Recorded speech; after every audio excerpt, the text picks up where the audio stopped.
So today we're going to do something a little different. We're going to look at an exam. Now, I know what you're thinking, but stick with me on this. This isn't just any old test. It's a first-year electrician's exam from India, and I'm telling you, it's going to completely flip your idea of what this job is all about. Seriously, when you picture an electrician, what's the first thing that comes to mind? Probably someone fiddling with wires, maybe some outlets, a circuit breaker, right? Yeah, sounds simple enough. But what if I told you that's barely scratching the surface? So our guide for this deep dive is actually a first-year trade exam for electricians from India, and it is an incredible window into what they really do. We're going to walk through a few of the questions, and I promise, by the end of this, you will see this job in a whole new light. So what does it really take to be an electrician? Well, this exam breaks it down and reveals some pretty surprising roles they have to fill. You'll see they're not just technicians. They're part first responder, part scientist, and yeah, even part professional communicator. All right, first up, and this is arguably the most critical part of the job, safety. And we're not just talking about not shocking yourself. We're talking about being the person on site who knows exactly what to do when things go really, really wrong. So check this out. This is a test for electricians, right? Not firefighters. But one of the questions is literally about defining smothering. Cutting off oxygen to put out a fire. And that tells you everything. An electrician can't just run away from a fire. Think about it. They're often working alone or in these isolated spots on a job site. They have to be the first line of defense. And it gets even deeper than that. The exam actually tests them on the PASS method for using an extinguisher. You know the one. Pull the pin, aim at the base, squeeze the lever, and sweep side to side. I mean, that's muscle memory for a firefighter, and it has to be for an electrician too. And it gets even more specific. See, an electrician has to know that not all fires are created equal. The exam specifically calls out that for an electrical fire, you need a halon-type extinguisher. And if you use the wrong one, say a water-based one, that could be absolutely catastrophic. We're talking about knowledge that is literally life or death. Okay, here's a number for you. 60 minutes. What do you think that's about? And no, it's not their lunch break. That is the golden hour. The test actually covers this. It's that critical window of time, the first hour after a serious head injury, where getting medical help can make all the difference. On a dangerous job site, who's often the first person there? The electrician. They are, in a very real sense, a first responder. Okay, so from life-saving knowledge, let's switch gears and talk about the tools of the trade. I mean, obviously, an electrician needs tools, right? But the exam reveals a level of detail and specificity that is just wow. It's really impressive. Okay, take these for example. You or I might just see a pair of pliers, but an electrician, they see a highly specialized instrument. These are round-nose pliers, and they're not for just grabbing stuff. They have one job, creating these perfect little hooks and loops in wires. It's all about precision. Then you've got this tool, the pincer.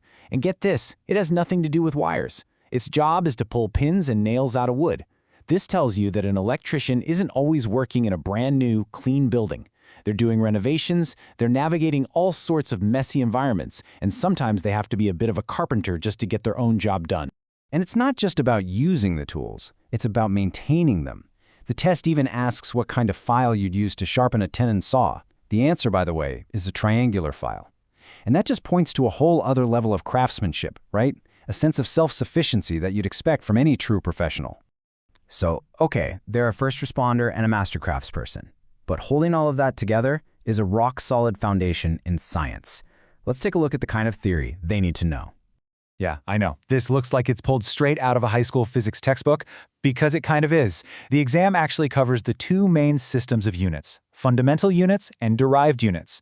Before you can even touch the complex electrical formulas, you have to master the absolute basics of measurement, stuff like length, mass, and time. Okay, pop quiz for you. How many millimeters are in 1 inch? And this isn't just for trivia night. This is a practical, critical conversion that an electrician might use every single day. And the answer is 25.4. So why is this so important? Because electricians today are working with parts, components, and blueprints that come from all over the world. One tiny miscalculation, mixing up imperial and metric, and you could have a massive failure on your hands. That mathematical precision isn't just nice to have, it is absolutely non-negotiable. And this isn't just about abstract physics either. It's about really understanding the why behind the how. For example, the test asks what causes the electrical current in a neon lamp to make it glow. The answer? The gas ionization effect. See, That's the kind of knowledge that separates someone who just follows instructions from a real professional who can actually troubleshoot and solve problems. Okay, so you've got the hands-on skills, you've got the science down, but how do you put it all together on a real job site? Well, you have to be able to speak the language of engineering, and that means reading blueprints, which is like learning a whole new visual language. Now, to you and me, this probably just looks like a bunch of dashed lines on a page, but to an electrician, that instantly screams one thing: water. And knowing where the water pipes are before you start drilling into a wall, well, let's just say that's pretty important. And this really drives home how fluent you have to be in this visual language. Just compare that symbol for water with this one, which, as you can probably guess, represents wood. An electrician has to have dozens of these symbols memorized to be able to instantly recognize them and understand exactly how their piece of the puzzle fits into the whole project. But here's the thing, all those technical skills, they're only part of the story. This exam makes it crystal clear that to be a successful electrician today, you need to be a complete professional.